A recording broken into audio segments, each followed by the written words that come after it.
இணைய சொந்தங்களுக்கு வணக்கம். நான் உங்கள் சித்தன் செல்வா. நாம் இப்போ எங்கே இருக்கோன்னா திருவாரூர் மாவட்டம் வலங்கி மாவட்டம் சித்தனாவூர் ஊராட்சியில் கிராம சபை கூட்டத்தை தான் பார்க்க போகிறோம். ஆல்ரெடி நான் காணொலி எடுத்துகிட்டு அது பின்னால் வரும். காணொலியில் நான் சொல்ல போகிற தரவுகள் என்னென்னா, இன்றைக்கி தேதியில் நடந்த கிராம சபை கூட்டத்தோட எல்லா தரவுகளும் தான் அதில் வரும். இன்றைக்கி தேதி எத்தனைன்னா 26/1/2023. ஆக்சுவலாக இங்கே வந்து பிரசிடெண்ட் வந்து ரம்யா கலையரசன் அப்படின்றவங்க தான். அவங்க ஆட்சி பொறுப்பில் இருந்து அவங்க ஒரு செயல் கூட செய்ய மாட்டுறாங்க. அதோட அவலத்தை தான் நான் ஃபுல்லாக வீடியோ எடுத்திருக்கேன், பின்னால் வரும். அவரோட அந்த ரம்யா கலையரசன்றது ஃபீமேல் கேண்டிடேட். இந்த தொகுதியில் ஃபீமேல் கேண்டிடேட் தான் நிற்கணும் அப்படின்றதுனால அவங்க நின்று ஜெயிச்சிருக்காங்க. சுயேட்சையாக தான் நின்று ஜெயித்தாங்க. பட் நான் கேட்குற எந்த ஒரு தரவுகளுக்கான ஒரு ஆவணங்களும் எதுவுமே முன்னேற்பாடாக பண்ணலை. அதை கேட்க போனால் வாக்குவாதத்தில் தான் முடிஞ்சுது. ஆக்சுவலாக அவங்க வந்து ஆட்சி செஞ்சுருந்தா கூட பரவாயில்ல. அவங்க ஹஸ்பண்டோட அண்ணன் அவர் தான் எல்லா கேள்விகளுக்கும் பதில் சொல்கிறாரு. இவங்க பொம்மை மாதிரி உட்காந்துருக்காங்க. கேட்ட கேள்விகளுக்கு ஒரு பதில் கூட இல்லை. நம்ம கடைசியாக அவங்களே தலையை தொங்க போட்ட மாதிரி தான் ஆகிப்போச்சு. நம்ம சண்டைக்கு போகல, எதுக்கும் போகல. ஆனால் கேள்விகள் கேட்டுட்டு தான் இருந்தோம். எல்லா கேள்விகளுக்கும் அவங்கள்ட்ட கேட்டாங்கன்னா, நீங்கள் ரம்யா கலையரசன் கிடையாது, என்ன நீங்கள் தான் ஏன்னா பதில் சொல்கிறீங்க அப்படின்னு சொன்னோன்னா அவங்க முகம் மாறி நம்மள்ட்ட சண்டைக்கு வர ஆரம்பிச்சிட்டாங்க. ஆக்சுவலாக கொஞ்சம் முகம் மாறி கொஞ்சம் ரூடாக பேச ஆரம்பிச்சிட்டாங்க. அவங்கள்ட்ட நான் சொன்னேன், அண்ணா நீங்கள் பேச தேவையில்லைன்னா உங்கள்கிட்ட தான் இவ்வளோ நாள் கேள்வி கேட்டோம், அந்த அக்கா பேசட்டோம் அப்படின்னா அவங்கள பேச விட மாட்டுறாங்க.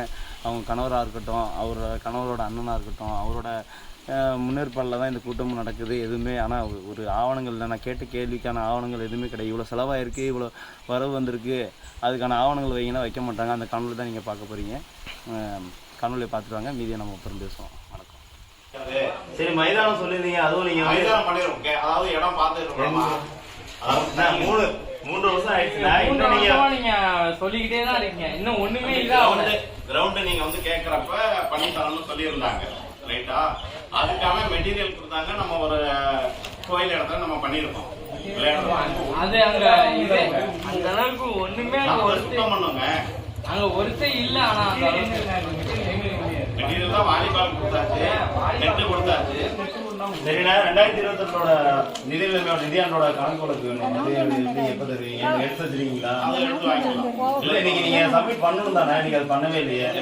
இன்னைக்கு கிராம சபை நாங்க கேட்போம், நீங்க பண்ணணும். அதான் அதுக்காக தான் விளக்கம் வச்சிருக்கோம். எப்படி போர்டில் வச்சிருக்கோம். இதுக்கான அறிக்கை வேணும்னா நம்ம பிடிஎஃப்ல இருந்து வாங்கி தரலாம். 2022 இது வரைக்கும் எத்தனை பேருக்கு வீடு வழங்கும் திட்டத்துல நீங்க சாங்ஷன் பண்ணிருக்கீங்க? எவ்வளவு பேருக்கு இன்னும் அப்ரூவ் ஆன நிலைமையில இருக்காங்க? லிஸ்ட் வேணா நம்ம வாங்கி தந்துருவோம். ஆனா லிஸ்ட் காட்டுறதுதானே மொத்தமே. லிஸ்ட் காட்டுறதுக்கு நம்ம அறிக்கை வச்சிருக்கோம். அறிக்கை வச்சுக்கலாம் கூட. நீங்க வந்து கூட்டத்துல வந்து இது மாதிரி இவ்வளவு பேருக்கு சாங்ஷன் பண்ணிருக்கோம், இவ்வளவு பேருக்கு லிஸ்ட் நீங்க காட்டணும். முன்னேற்பாடு எல்லாத்தையும் செஞ்சு வச்சிருக்கோங்க. முன்னேற்பாடு நாங்க வந்து நீங்க கேக்குறீங்க, இதுக்கான ரிசல்ட் நாங்க வாங்கி தந்துருவோம். சிலருக்கு வந்தோம்னா கேட்பாங்கன்னு தெரிஞ்சு முன்னாடி இருந்தாலும் கிராம சபை கூட்டமே இருக்கு, நீங்க தானே வைக்கணும். அப்படி நம்ம அதுதான் விளக்கம் சொல்றோமே. இப்போ 14 பேருக்கு ஃபீஸ் வந்து 14 பேருக்கு கொடுத்துருக்கோம். 14 பேருக்கு ஆர்டர் கொடுத்துருக்கோம். ஆர்டர் கொடுத்து கட்டிக்கிட்டு இருக்காங்க. 14 பேர் தான் ஊர்லயே அப்ளை பண்ணிருக்காங்க. 65 பேர் பண்ணிருக்காங்க. சரி, ஆனா 14 பேர் பிரியாட்டில 14 பேருக்கு தான் வந்திருக்கு. அந்த 14 பேருக்கும் பிரியாட்டில எடுத்து கொடுத்து ஆர்டர் கொடுத்தாச்சு. அதுக்கான இருக்கு.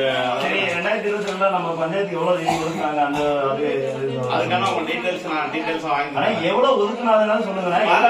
எடுத்து தரேன்னா நீங்க பாருங்க. அது ஒரு பேப்பர்ல கொடுங்க. அது சரியா நீங்க கட்டவும் அது பிரிண்ட் எடுத்து தராங்க.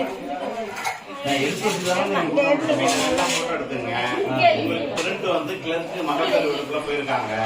நான் உங்களுக்கு அந்த டீடைல்ஸ் நீங்க தகவல் போடணும். தெரியுங்களா? நீங்க அவங்க மகளிர் நீங்க கிடையாது. எல்லாத்துலயும் உங்க தலையீடு தான். உங்களுக்கு தெரியும், அவங்கதான் இருக்கீங்க. எல்லாத்துலயும் உங்க தலையீடு தான் இருக்குது. அவங்க பேச கூட மாட்டாங்க. இப்போ வரைக்கும் நான் வீடியோ அதனாலதான் எடுத்து வச்சுக்கிட்டது. உங்க தலையீடு தான் இருக்குது. எது வந்தாலும் உங்களை நீங்க யார்? நீங்களும் என்ன மாதிரி ஒரு பொதுஜனம் தானே. நான் சண்டை வழக்குல பொறுமையா கேட்கல. நீங்க பொறுமையா கேளுங்க. ஏன் உங்க முகம் மாறுது? நீங்க தாங்க சொல்லணும். அவரு கூட பேச முடியாதுக்கா? அக்கா, நீங்க தாங்க பேசணும். நான் வந்து கேட்ட கேள்விக்கு மொத்தத்துக்கு அதான் சார். நீங்க வீடியோ எடுங்க. சரி, நீங்க பண்ணுங்க. ஆமாக்கா, ஆமாங்க. கேள்விக்கு நான் பதில் சொல்லிடுறேன். ஆமா, யார்ட்ட அவங்கள்ட்ட நான் கேள்வி கேட்கல. இவ்வளவு கேள்வி கேட்டது முழுக்க முன் வைக்கிறது வைக்கிறோம். ஆனா இருங்க, ஒரு நிமிஷம். ஆனா ரம்யா கலையரசன் ஒரு வார்த்தை கூட பேச மாட்டாங்க. நீங்க மட்டும் தான் பேசிட்டே இருக்கீங்க. இது என்ன ஆச்சுன்னு எனக்கு புரியல. ஜெயிச்சது ஒருத்தர், ஆனா ஆட்சி செய்யறது ஒருத்தர். மக்கள் இதனாலதான் எங்களுக்கு கோரிக்கை நிறைவேற மாட்டேதான் ஒரு டவுட்டும் வருதுல்ல. என்ன கோரிக்கை உங்களுக்கு? அதான் இந்த சாலை விரிவாக்கத்துல இன்னும் நீங்க சரியா பதில் சொல்ல மாட்டீங்க. நீங்க நிதி கணக்குல வைக்க வேண்டியதை நீங்க வைக்கவும் இல்ல. எல்லாம் வச்சிருக்குங்க. இல்லண்ணா வைக்கவே இல்லையே. எங்களுக்கு ஃபைலா கொடுக்கணும். ஒரு ஃபிளெக்ஸ் போட்டு வைக்க முடியாது. நீங்க பில்லு நீங்க கொடுக்கணும். அதாவது ஜிஎஸ்டி நம்பரோட நீங்க பில்லோட வைக்கணும். இன்னைக்கு வைக்கவே இல்லையாண்ணா. எதுக்கு வைக்கல? நீங்க இப்ப எதுக்கு வைக்கல நீங்க தானே சொல்லணும். கேக்குறீங்க எனக்கு. உங்களுக்கு பில்லு வரனா நீங்க தகவல் உரிமை சட்டத்துல நீங்க கேட்டீங்க பிடிஎஃப். அப்ப நீங்க கொடுக்க மாட்டீங்க. நாங்க கொடுக்கலன்னு சொல்ல பாருங்க. இப்ப கூட அக்கா அவங்க தான் பதில் சொல்றாங்க. அக்கா நீங்க கேக்குறீங்க முதல்ல பதில் சொல்லுங்க. அக்கா எதுக்கு அவங்க சொல்லணும்? அவங்க என்ன மாதிரி ஒரு சமூகம் தானக்கா. என்ன மாதிரி தெருவுல வசிக்கிற ஒரு ஆள் தானக்கா. இவங்க தலையீடு தாக்கா எல்லாத்துலயுமே இருக்குது. நாங்க ஜெயிச்சு நாங்க ஓட்டு போட்டது உங்களுக்கு. ஆனால் மொத்தத்தையும் முழுமையா அவங்க ஆட்சி செய்யறாங்க. எங்களுக்கு அதனால கோரிக்கைகள் எதுவுமே நிறைவேற மாட்டேங்குது. நீங்க என்னைக்கு ஆட்சி செய்ய ஆரம்பிங்க? ஆல்ரெடி 3 ஆண்டுகள் கடந்து போச்சு. இன்னைய வரைக்கும் உங்க தலையீடு எதுல இருக்கு? வந்து உட்காருங்க. பொம்மை மாதிரி இருக்கிறது நீங்க எதுக்கு வரீங்க? இல்ல இத்தனை தடவை எப்படி இருந்தாங்க? இத்தனை தடவை எப்படி நீங்க நான் இது வரைக்கும் நான் சென்னையில் ஒர்க் பண்றேன். எனக்கு வயசு 30 இன்னைக்கு தான் நான் வந்திருக்கேன். இதான் என்னோட ஃபர்ஸ்ட் கிராம சபை கூட்டம். நான் கேட்கறதுக்கு நீங்க பதில் சொல்லுங்க. நீங்க அதை வந்து முன்னாடி கேட்டுக்கோங்க. உங்களுக்கு வயசு என்னோட அதிகண்ணா, அனுபவம் அதிகண்ணா. நீங்க ஒர்க் பண்றீங்க, வேலை பார்க்கலன்னு நான் உங்களை சொல்லல. ஆனால் உங்க தலையீடு இருக்கிறதுனால எங்களுக்கு கோரிக்கை நிறைவேற மாட்டேங்குது, லேட் ஆகுது. அவங்க என்னைக்குதான் ஆட்சி செய்வாங்கன்னு சொல்லுங்க. என்ன ஆட்சி செய்யணும்? ஆனா அதான் குடியுரிமை நீங்க பண்ணல. அவங்க தான் சைன் பண்றாங்க, அவங்க தான் கொடியேத்துறாங்க. அதுக்குதானே நான் வந்த முதல்ல இருந்தே நான் வீடியோ ஆதாரம் எடுத்துக்கிட்டது. நீங்க எடுத்து நான் சண்டை வளர்க்க போது கிடையாது. நீங்க வீடியோ எடுத்ததெல்லாம் அதான் வீடியோ எடுத்துங்க. ஆமாண்ணா நீங்க உங்களுக்கு ஆமா நீங்க வந்து இவ்வளவு சுயேட்சையில இருந்து ஜெயிச்சீங்கண்ணே. சாராயம் விக்கிறதுக்கு நான் என்னங்க பண்ண முடியும்? அதான் சொல்றேன். அவர்தான் பிரசிடண்ட் கேக்குறேன். விக்கிறது எல்லாமே அக்கா நீங்க பேசுறேன். அவரு நாங்க இக்னோர் பண்றோம், அவருக்கு மரியாதை கொடுக்குறோம். அவர் நான் எதுவுமே சொல்லல. அந்த அண்ணன் பேச வேணாம். நீங்க பேசுங்க. விக்கிறது எந்த தெருவுல அக்கா? நான் உண்மையா சொல்லிட்டேன். நான் யூடியூப் சேனல் வச்சிருக்கேன். பேஸ்புக்ல போட்டேன்னா பிரச்சனையா தான் போகும். நான் போடணுமா வேணாமா நீங்க தான் முடிவு பண்ணணும். நீங்க ஒரு விஷயத்த கூட பேச மாட்டீங்க. பொம்மையா வந்து உட்காந்து அக்கா அண்ணா இருங்கண்ணா. நீங்க என்ன கோவப்படுறீங்க? நீங்க தான் சொல்ல போறீங்க அக்கா. நீங்க சொல்லுங்கக்கா. இதுக்கு வந்து ஒண்ணும் பண்ண முடியாது. நீங்க பதில் சொல்லணும். அந்த அண்ணன் பதில் சொல்லுங்க. வேற எந்த தெருவுலயாவது இருக்கிறாங்களா? அதுதான் சொல்றேன். நாங்க யார் ஓட்டு போட்டீங்க? இவங்க தானே ஓட்டு போட்டீங்க. ஓட்டு போட்டது நான் உங்களுக்கு தான். புரிஞ்சுக்கோங்கக்கா. தப்பு அவ்வளவுதான். நான் தப்ப சுட்டி காட்டுறேன். உங்களை வந்து நான் தண்டிக்கிறதுக்கு வரல, கண்டிக்கிறதுக்கு வரல, சுட்டி காட்டுறேன். உணர்ந்துக்குங்க, அவ்வளவுதான் சொல்லுவேன். எல்லாத்துலயும் நீங்க அவங்க தலையிட்டு இருக்கு. அவங்க வேலை பார்க்கறாங்க, நான் இதை சொல்லல. ஆனா நீங்க எப்பதான் வேலை வைப்பீங்க? இல்லக்கா நான் வந்ததுன்னு மட்டும் கேட்டுட்டு இருக்கேன். நான் அதாவது கேட்கறதுக்கு அண்ணன் மட்டும் தான் பதில் சொல்றாப்ல. நீங்க ஒரு வார்த்தை கூட பேச மாட்டீங்க. ரம்யா கணேசன் யாருன்னா டக்குன்னு எந்திரிக்கிறீங்க. அண்ணன் முகம் மாறுது. இல்லங்க பதில என்ன பதில நான் சொல்லிட்டு இருக்கேன். ஏன் நீங்க சொல்லணும்? நீங்க ரம்யா கணேசன் கிடையாது. உங்க பேரே வேற. என்ன ரம்யா இவங்க கணேசன் அவங்க. அவரு தலையிட்டு இருந்தா கூட ஏதோ மனசு கொஞ்சம் வருத்துக்கோ சொல்றது அவங்கள்ட்ட போகுதான்னு கூட தெரியல. உங்கள்கிட்ட நீங்க இங்க இருக்கீங்களான்னு கூட எனக்கு தெரியல. அதனாலதான் எங்களுக்கு இந்த அதாவது மாட்டாசுபத்திரி நீங்க கேட்ட பதில் சொன்னீங்க. ஐ அக்செப்டட் தட் ஆன்சர் ஃபுல்லா. எந்த பிரச்சனையும் கிடையாது.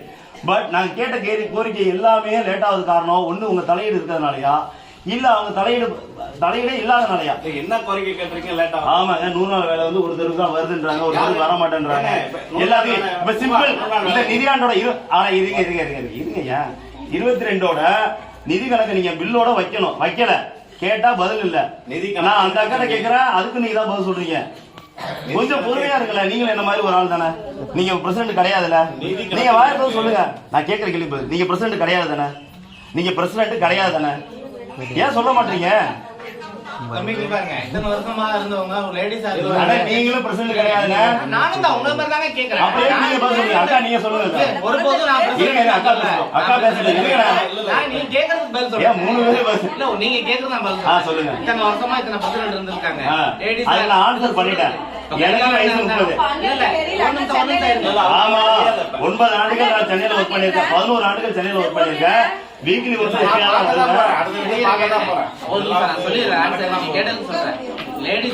நீங்க கேட்கணும்னா ஏன் கேட்க மாட்டீங்க?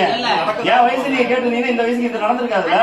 சென்னையில தான் இருக்கு 12ல இருந்து சொல்லி எவனும் சொல்லி கொடுக்கற அவசியம் கிடையாது. நான் உண்மையா சொல்றேன், எவனும் சொல்லி கொடுக்கற அவசியம் கிடையாது. லேடிஸா இருக்காங்க. ஒரு மத்ததெல்லாம் செய்யலாம்னு சொல்லிட்டு பக்கத்துல இருக்காங்க செய்யறோம். யார் பக்கத்துல இருக்காங்க? அண்ணன் இருக்காங்க, நான் இருக்கேன். அவங்க மட்டும் தான் இருக்காங்க. இருக்குங்க, எனக்கு பிசினஸ் இருக்குது, பக்கத்துல பாக்குறாங்க. நீங்க ஏன் தலையிடணும்? நாங்க ஓட்டு போட்டது அந்த அக்கா படிச்சிருக்காங்க, ஒரு டிகிரி முடிச்சிருக்காங்க, அவங்க பண்ணுவாங்க. அவங்க என்கிட்ட கேட்டாங்க வீட்டுல வந்து, தம்பி ஓட்டு போட்டுக்கப்ப எதனால செஞ்சாங்க? அவங்க வந்து நான் வீட்டுல வந்தாங்க. இத்தனை வருஷமா பிரசிடண்ட் இருந்தாங்க, லேட் ஜென்ஸ் இருந்தாங்க, கரியால இருந்தாங்க. அவங்க ஃபுல் சப்போர்ட் எல்லாமே பண்ணி பாத்துப்பாங்க. இதுவே அவங்க ஒய்ஃப் இருந்தாங்க, மிஸ்ஸஸ் இருந்தாங்கன்னு வச்சுங்களேன், அவங்க தான் பாக்குற மாதிரி இருக்கும். இது நார்மல் இல்ல. நீங்க இப்ப இதுக்கு பிறகு நீங்க வந்து கம்பல்சரி அவங்க தான் பாக்கணும்னு கொண்டு வந்தா இது ஓகே, எல்லாமே செய்வாங்க அவங்க. அப்ப இது தவறு தானே? இங்க பாருங்க, இல்லையா? இத்தனை வருஷமா நடந்ததும் தவறு தான். அதுக்கு என் வயசுல நீங்க கேட்டுருக்கணுங்க. கேட்காது உங்க தவறு. இத்தனை வருஷமா நடந்ததும் தவறு தான். இத்தனை பேர் பிரசிடண்ட் இருந்தாங்க, கனவு சவான இருந்தாங்க பிரசிடண்ட், அவங்க மிஸ்ஸஸ் தான் இருந்தாங்க, அவங்க தான் பார்த்தாங்க ஃபுல் அண்ட் ஃபுல். எல்லாம் ஆபீஸ்ல உட்காந்து பார்த்தாங்க.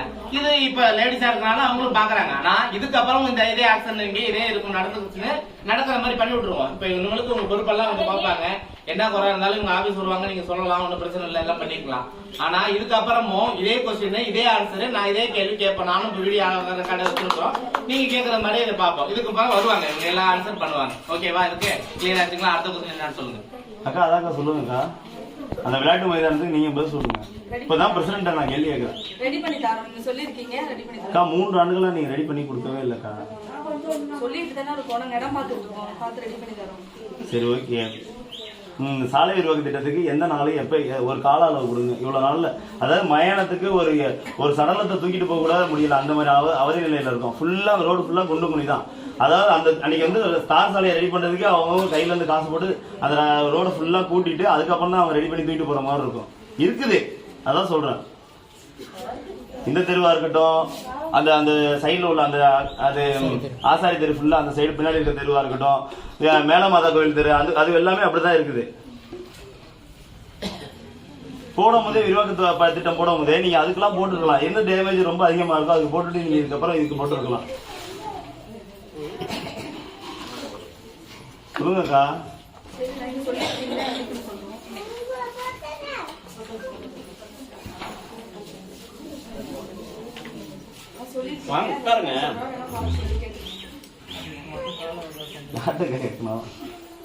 கேட்டு சொல்றேன், நீங்க சொல்லிருக்கீங்க என்கிட்ட, ரெடி பண்ண சொல்றோம். சரிக்கா, அந்த பில்லு வைக்கவே இல்லை. 2021 நிதியாண்டோட எவ்வளவு வந்திருக்கு அது வரையறை என்று பிளெக்ஸ்ல நாங்க எதிர்பார்க்கல. நாங்க கேட்ட ஜிஎஸ் நம்பரோட இந்த திட்டத்துக்கு இவ்வளவு செலவா இருக்கு, பில்லு இவ்வளவு இருக்குன்னு நீங்க கொடுத்துருக்கணும். அதுதான் கிராம சபை கூட்டத்தோட ஒரு ரூலே. அதுதான் நீங்க அந்த ரூலே ஃபாலோ பண்ணல. முதல்ல பில்லு தான் இங்க இருக்கு, கேட்பாங்க இந்த பில்லு இந்த இருக்கு, இதுக்கு இவ்வளவு செலவு பண்ணிருக்கேன், ஜிஎஸ் நம்பர் இருந்தா இருக்கு, எடுத்து டக்கு டக்குன்னு போட்டுருந்தீங்கன்னா இவ்வளவு பிரச்சனையே கிடையாது. பிரச்சனை கிடையாது, இவ்வளவு வாக்குவாதமே கிடையாது. தம்பி இது வந்து கணக்கு அண்ணா, நீங்க பேசாதீங்க. நீங்க என்ன மாதிரி ஒரு ஆள் அவரு புரிஞ்சுக்கிட்டாருண்ணே, அவங்க ஹஸ்பண்ட் அவரு புரிஞ்சுக்கிட்டாரு. ஆனா நீங்க மட்டும் தான் பேசுறீங்கண்ணே. நீங்க என்ன பேசுறீங்க? அந்த அக்கா பேசுதுண்ணே. எனக்கு குழந்தை இருக்கு, என்னால போக முடியல, மாமாவை தான் பார்க்க சொல்லியிருக்கேன். சரி, ரைட்டு. மாமாவை தான் எல்லாமே அவங்க தான் ஊராட்சியோட நிதிநிலை கணக்கு வழக்கு எல்லாத்தையும் பாப்பாங்களா? யோசிச்சு பேசுறேன்க்கா, தயவு செஞ்சு யோசிச்சு பேசுறேன்க்கா. அவங்க தலையீடு தானே உங்களுக்கு வந்திருக்கனால அவங்க தலையீடு தான் ஃபுல்லா இருக்கு. இப்ப பதில் சொல்றதால அவங்க அந்த அண்ணன் தான் சொல்லிட்டு இருக்காங்க.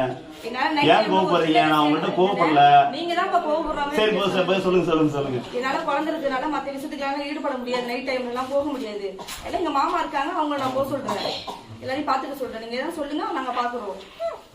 சரிப்பா, அவங்கள்ட்ட கேட்டுக்கலாம்ல எதா இருந்தாலும். கேட்டுங்க, நானும் உங்களால இருக்கேன், சொல்லுங்க. இல்லக்கா, அந்த அண்ணன் தான் கேட்கணுமா எல்லாத்தையும்? பிரசிடண்டா நீங்க எதுவுமே பண்ண மாட்டீங்க, அவ்வளவுதானே? அக்கா, இவ்வளவு நாள் தலையிட்டு நீங்களே ஒத்துக்கிட்டீங்க, வீடியோலயே இருக்குது. ஃபர்ஸ்டே ஒத்துக்கிட்டீங்கக்கா. இவ்வளவு நாளா நான் ஒத்துக்கல அப்படின்னு சொல்லி அமைதியா இருந்தீங்கக்கா. இப்ப வரைக்கும் எதுக்கா அதான் தலையிட்டு இருந்ததாக்கா உங்களுக்கு தெரியும் நான் இருக்கனா இல்லன்னு. ஆமாக்கா, ஆனா மந்த்லி ட்வைஸ் நான் வருவேன்னு சொல்லியிருந்தேன், அதுவும் வீடியோல இருக்கலக்கா. அதான் முதல்ல சொல்றேன், இதான் என் ஃபர்ஸ்ட் கிராம சபை கூட்டம் சொல்லிட்டேன் நானு. ஆமா, கிராம சபை கூட்டத்துக்கு மட்டுமே வந்தா தெரியாதுக்கா. தயவு செஞ்சு எல்லாத்துக்கும் வாங்க. சரி அது வர பிரச்சனை கிடையாது. வந்தா பஞ்சாயத்து ஆபீஸ்ல வந்து அண்ணன் மட்டும் தான் இருக்காங்க, நீங்க இல்ல. நான் நிறைய முறை நான் வாரத்துல வந்து பார்க்கும் போது அவங்க தான் இருக்காங்க. நான் வந்தப்பலாம் உங்களை பார்க்க சரிக்கா வாக்குவாதத்தை விடுங்க. எனக்கு வந்து இந்த பில்லு நீங்க எதுவுமே வைக்கலையா, அதுக்கான காரணங்கள் என்ன? ரெடி பண்ணி தரேன். நாளைக்கு பஞ்சாயத்து ஆபீஸ்க்கு வாங்க, ரெடி பண்ணி தரேன். அப்ப கிராம சபை கூட்டத்துல வைக்கல, அதை ஒத்துக்கிறீங்களா? பில்லு வைக்கல, பில்லெல்லாம் வைக்க மாட்டாங்க. எந்த இத்தனை பஞ்சாயத்து ஃபிளக்ஸ் வரவு செலவு கணக்கு ஃபிளக்ஸ் வைக்க சொன்னாங்க. அதுதான் வந்து பிடிஓ ஆபீஸ்ல இருந்து ஆர்டர் அது வச்சிருக்கிறோம். உங்களுக்கு சப்மிட் பண்ணி இவ்வளவு ஃபண்ட் வந்திருக்கு, எனக்கு இவ்வளவு பில்லு வேணும்னா நீங்க பிடிஓ ஆபீஸர் பண்ணலாம். அப்படி இல்லைன்னா உங்களுக்கு தகவல் உரிமை சட்டம் இருக்கு, அதுல கூட கேட்டுக்கலாம். நீங்க போனதுனால வரவு செலவு மட்டும் கணக்கு மட்டும் வைக்க சொல்லியிருக்காங்க. இந்த வச்சிருக்கோம் எவ்வளவு ஃபண்டுக்கு எவ்வளவு செலவாயிருக்குன்னு அதுதான் பண்ணியிருக்காங்க. உங்களுக்கு பில்லு வேணும்னா இதுக்கு எல்லாத்தையும் அரேஞ்ச் பண்ணி இப்போ அவங்க பஞ்சாயத்து செக்ரட்டரி வேற கன்சிலா இருக்காங்கன்னா லீவ்ல இருக்காங்க, அவங்க வந்து ரெடி பண்ணி தர சொல்லுவாங்க. அது செய்ய சொன்னாங்க, வச்சாச்சு. என்னென்ன பண்றதுக்கு எவ்வளவு செலவாயிருக்குன்னு வச்சிருக்காங்க. இதனால உங்கள்கிட்ட கேட்கலாம். சொல்லுங்க, கண்டிப்பா கேளுங்க, வருவாங்க ஆபீஸ் வருவாங்க. வணக்கம் சொந்தங்களே. ஆக்சுவலாக நான் அந்த அண்ணன்ட்ட கேள்வி கேட்ட வீடியோ எல்லாத்தையும் ஃபுல்லாக பார்த்துருப்பீங்கன்னு நினைக்கிறேன்.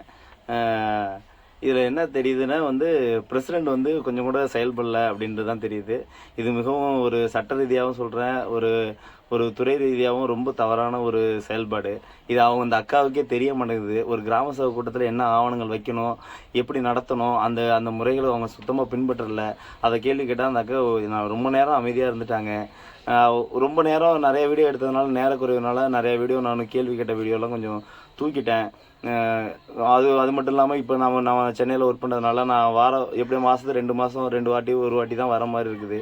இந்த அவலங்களை நம்ம இந்த நேரத்தில் கேள்வி கேட்டால் நீ ஏன் கேட்குற, முன்னாடி ஏன் கேட்கல அப்படின்ற மாதிரி கேள்வியெல்லாம் நமக்கு மேலே முன்வைக்கிறாங்க.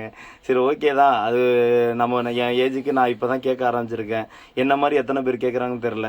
சரி, ஓகே, நம்ம கேட்டோம். ஆனால் அதுக்கான பதில்கள் சரியான பதில்கள் சொல்ல மாட்டுறாங்க. என்ன கேள்வி கேட்டாலும் அந்த அண்ணன் பக்கத்தில் இருந்தார், அவர் தான் பதில் சொல்கிறாங்க. இல்லைன்னா அவங்க ஹஸ்பண்ட் சொல்கிறாங்க இந்த அக்கா எதுக்கு இருக்காங்கன்னு தெரியல. அப்படி ஒரு பதில் சொல்ல தெரில, ஒரு நிர்வாகம் பண்ண தெரில, எதுக்கு நின்று நீங்கள் ஜெயிக்கணும், இந்த மாதிரி கேள்விகள்லாம் வருது. இது வந்து ஒரு என்ன சொல்கிறது, இதுக்கான ஒரு யாரை நாடுறதுன்னு தெரியல. அதனால் இதை நான் வந்து சோசியல் மீடியாவில் இந்த வீடியோ போகிறதுக்கு காரணமே இதுதான். யார்கிட்ட நான் போயிட்டு எப்படி கம்ப்ளைண்ட் பண்ணணும் அப்படின்றது தெரியல. அதனால் மக்கள் தான் பெரிய தீர்ப்பாக கொடுக்கணும் அப்படிங்கிறதுனால மக்கள் முன்னாடி நான் அதை வைக்கிறேன்.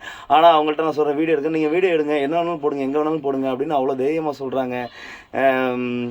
சரி, ஓகே, அவங்க என்ன தைரியத்தில் இருக்காங்கன்னு தெரியல. நான் நீங்கள் இருக்க தைரியத்தில் தான் இந்த வீடியோ போடுறேன்.